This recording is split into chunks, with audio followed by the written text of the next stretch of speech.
Mostrando, portanto, aqui na figura, a atuação do curativo à base de espuma. Então, a espuma aqui ocorrendo, né, de poliuretano hidrofílica, absorção do exudato e manutenção do meio úmido, favorecendo a cicatrização. A gente está sempre vendo isso, né? Manutenção do meio úmido, absorção do exudato, favorecendo a cicatrização. Mostrando aqui mais uma vez, né, conforme a gente viu lá nos hidrocoloides, que oferece uma barreira mecânica permeável aos gases, entretanto impermeável à água, e que isso faz com que haja também uma proteção microbiana, né, contra a invasão microbiana por parte de bactérias. O exudato passando livremente aqui, ó, e sendo absorvido por essa cobertura, né, da espuma, a respirabilidade que permite o curativo em relação à ferida e acaba causando também, gente, uma diminuição da dor. Por quê? Porque mantém úmido. A gente viu que o fato de manter úmido diminui o ressecamento das terminações nervosas e, consequentemente, a dor. Então, é um dado importante da perspectiva desses curativos, e a umidade favorecendo a cicatrização. Bom, aí a gente tem ainda, né, conforme a gente foi descrevendo aqui no decorrer da aula, os curativos à base de colágenos. Então, nós estamos vendo o leque de opções que nós temos para utilizar em relação a curativos semi-oclusivos e oclusivos, né? E que esses curativos, eles oferecem cada um vantagens e desvantagens que requer do profissional um conhecimento prévio para que ele possa adaptar ao melhor tipo de cobertura que ele vai requisitar e escolher. Requer curativo secundário absorvente, o colágeno, tá? Então, ele não promove essa absorção sem a necessidade ou sem o auxílio de um curativo secundário que possa estar dando de conta desse curativo com colágeno quando saturado. Acelera a reptilização e a migração celular. A gente viu que ele recruta macrófagos, né, e recruta fibroblastos. E assim ele favorece o processo de cicatrização. Vimos também no decorrer da nossa aula, lá no início, que o colágeno ele é particularmente importante para feridas refratárias a outros tratamentos, né? Como são, às vezes, feridas crônicas. Então, absorve o exudato. Essa é uma capacidade que nós vimos no começo da aula também, que os curativos eles devem oferecer uma absorção adequada, mantém a hidratação. Então, mais uma vez falando da importância da manutenção do meio úmido para a cicatrização, né, da ferida. Utilizado em feridas não infectadas, gente. Então, as feridas infectadas não vão se beneficiar, ou melhor, não vão ter a aplicabilidade do curativo à base de colágeno.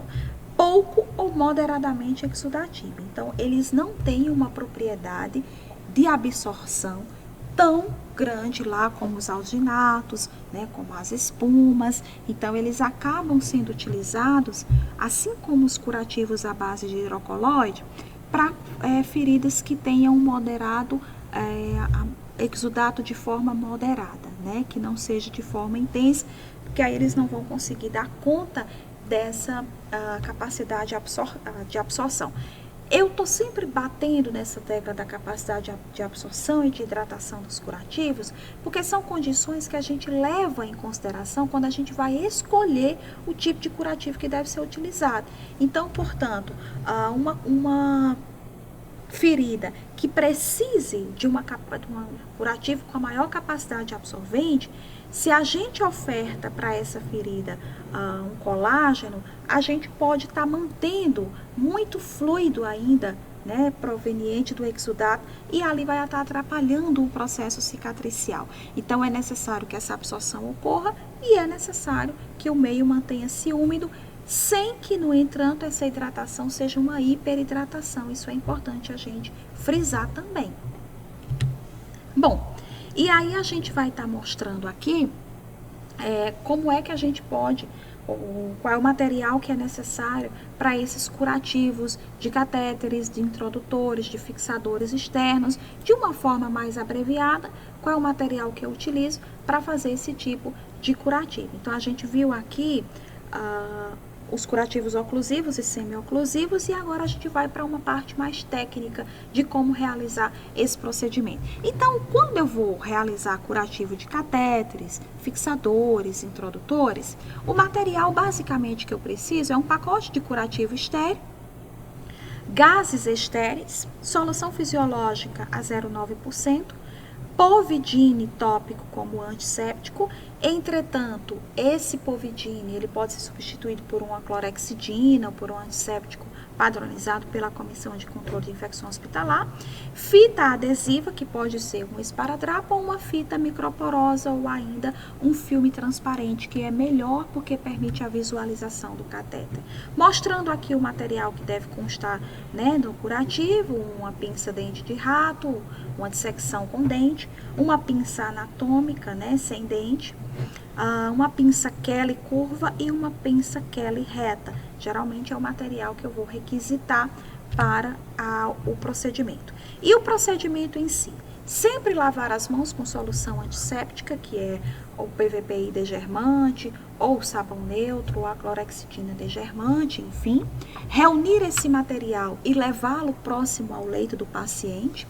Explicar ao paciente que tipo de procedimento você vai fazer, colocar o paciente em posição adequada, expondo apenas a área a ser tratada. Então, ter sempre um cuidado, um zelo pela integridade física do paciente, pela privacidade do mesmo, né? Protegendo de constrangimentos.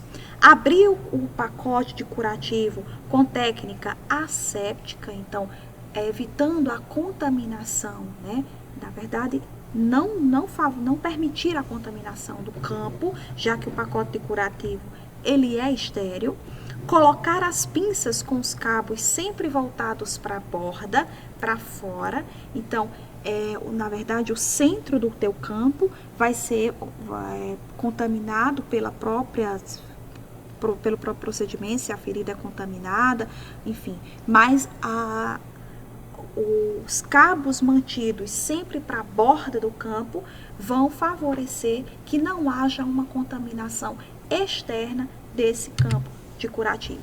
Umedecer o micropore, né, a solução que você, na verdade, a fita que você utilizou para fixar, seja micropore, seja esparadrapo, ou seja ainda um filme transparente, o filme transparente nem há essa necessidade de umidificar, mas o micropore e o esparadrapo, sim. Então, umidifica com soro para facilitar a retirada do curativo anterior, causando o mínimo de dor. Remove o curativo com a pinça dente de rato, desprezando-a na borda do campo. Monta a pinça Kelly com gás auxiliada pela pinça anatômica e umedece com solução fisiológica. Então, sempre vai estar fazendo esse procedimento de montar a pinça Kelly com a gase auxiliada pela pinça anatômica. Limpar o local da inserção do catéter utilizando movimentos semicirculares e as duas faces da gase. E no caso, gente, nos curativos de catéteres, de introdutores e de fixadores externos, nós vamos sempre utilizar do centro para a borda, né? Obedecendo o sentido do menos para o mais contaminado. Limpar a região ao redor do ponto de inserção com soro fisiológico a 0,9%. O ponto de inserção é onde nós iniciamos essa limpeza. Aplicar a solução antisséptica no ponto de inserção em direção ao catéter e posteriormente na região ao redor do ponto de inserção. Então, é outro cuidado que nós devemos ter, né? Sempre do ponto de inserção para o catéter e posteriormente da região ao redor do ponto de inserção. Colocar uma gaze cortada no local de inserção do catéter ou um protetor permeável apropriado. Então, a gente protege o ponto de inserção preferencialmente se nós tivermos um protetor permeável apropriado, como é o filme transparente. E em relação à solução antisséptica que deve ser utilizada, essa é padronizada, né? Se é o PVPI tópico, se é a clorexidina tópica, se é o álcool, mas geralmente a gente utiliza PVPI ou clorexidina. Fixar a gaze com esparadrapo micropóreo, se você utilizou o protetor permeável apropriado, ele já serve tanto para proteger como para fixar. Colocar nome, data e horário que você trocou esse curativo, né? Dependendo de que tipo de cobertura você está utilizando, essa troca pode ser feita a cada dia ou demorar mais. Deixar o paciente confortável, a unidade em ordem e lavar novamente as mãos e registrar tudo isso no prontuário. O material, no caso, para o curativo de lesões fechadas, também vou precisar de um pacote curativo estéreo, gaze estéreo, fita adesiva e solução fisiológica. Em relação ao procedimento, mais uma vez, aqui se repete, lavar as mãos com solução antisséptica, reunir o material e levá-lo próximo ao leito do paciente, explicar ao paciente o que vai ser feito, manter a privacidade do paciente fechando a porta, proteger com biombo se necessário, colocar em posição adequada, expondo apenas a área que você vai tratar, abrir o pacote novamente com técnica asséptica, colocar as gases em quantidade suficiente sobre o campo, no centro do campo, umedecer o micropóreo novamente para remover a sua retirada, facilitar a sua retirada, remover o curativo anterior, montar a pinça do mesmo jeito, com gaze auxiliada pela pinça anatômica e umedecendo com solução fisiológica a 0,9%, limpar a incisão utilizando as duas faces sem voltar ao início da incisão. Então, o sentido é de dentro para fora, sendo que eu não retorno para o início da incisão. Secar a incisão e as laterais de cima para baixo, ocluir a incisão com gaze ou com chumaço ou com curativo transparente, já que é uma lesão fechada, fixar o curativo, colocar novamente nome, data, horário em que o curativo foi feito, manter o curativo ocluído enquanto houver exudação e realizar a troca após 24 horas ou sempre que saturado. Isso vai depender do tipo, né, de curativo que você vai estar utilizando, da periodicidade de troca que foi recomendada, deixar o paciente confortável e lavar as mãos. E para as lesões abertas, né, as feridas que não têm uma cicatrização por primeira intenção. Aqui a gente vai precisar de gás, do pacote curativo, de gases, de esparadrapo, de solução fisiológica. A seringa de 20 e a agulha 40x12 é para a gente promover um desbridamento, né, mecânico através de uma pressão que é exercida pelo jato da agulha 40x12 com a pressão da seringa de 20. Acrescentar ainda uma lâmina de bisturi número 23, uma bacia ou uma cuba-rim, ataduras de crepe, chumaço de algodão, na dependência do que eu vou precisar, né? Se eu vou precisar realizar um desbridamento, se eu vou precisar utilizar uma compressa, uma atadura, enfim. Lavar as mãos novamente com solução antisséptica, esse protocolo aqui ele é padrão. Reunir o material, explicar ao paciente o que vai ser feito, manter a privacidade, colocar biombos, colocar o paciente em posição adequada, expondo apenas a área a ser tratada, proteger a roupa de cama com um impermeável com forro por conta do jato de solução fisiológica que você vai instilar, colocar as pinças com os cabos voltados para a borda do campo, colocar gás em quantidade suficiente, abrir a embalagem do soro fisiológico da seringa e da agulha, colocá-los sobre o campo estéreo, umedecer o micropóreo novamente, aí você calça as luvas, né? Remove o curativo anterior com a pinça, desprezando-o na borda do campo, limpa ao redor da ferida, lava o jato da ferida com grande quantidade de soro, até você ir removendo todos os debris.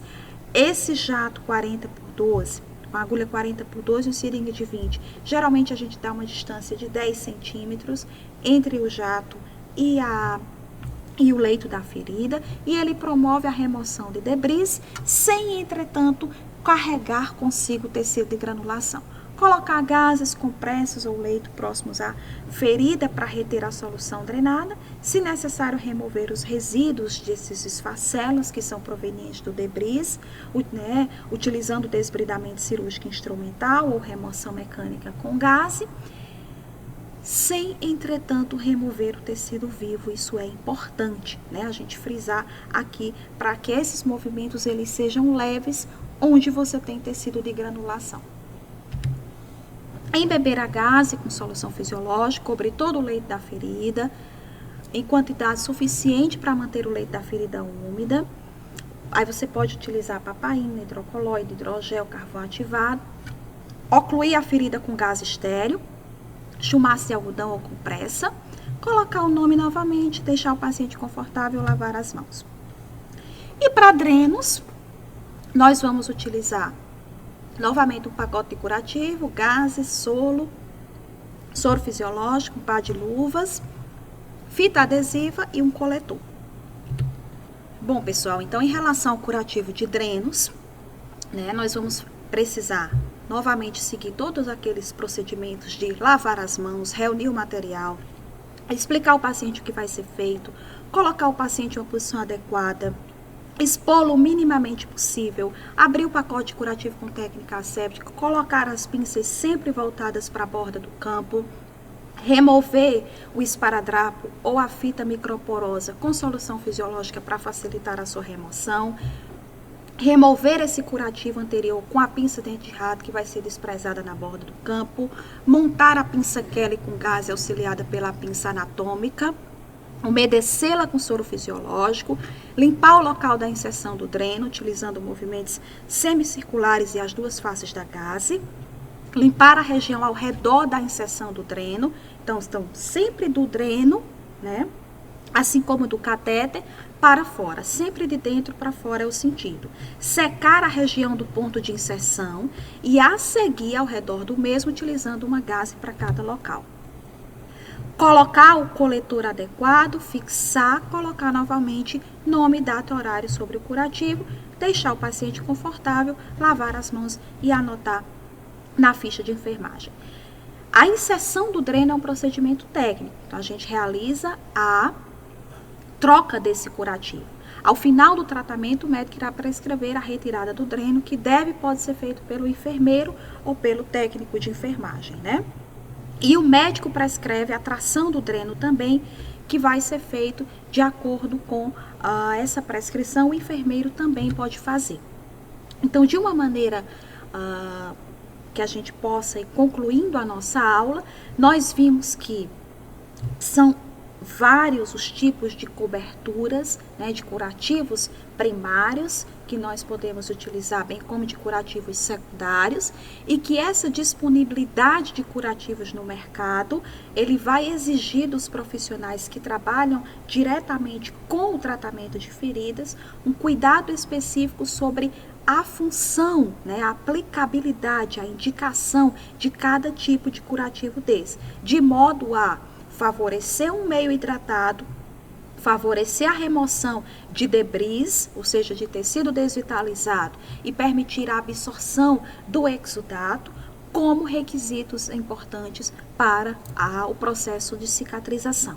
Então, o enfermeiro, nesse contexto, ele deve buscar atualização constante sobre esses tipos de coberturas, né, disponíveis, e adequar cada tratamento à necessidade que o paciente dispõe, à necessidade daquela ferida, como a gente viu que a ferida ela pode precisar as necessidades de hidratação, a necessidade de temperatura, a necessidade de isolamento e a necessidade também de prevenção de contaminação, ou ainda que seja adicionado um tratamento que possa ser bactericida, ser bacteriostático, ter uma capacidade, né, antimicrobiana, enfim, isso vai depender tudo de qual é a finalidade do curativo que nós estamos utilizando.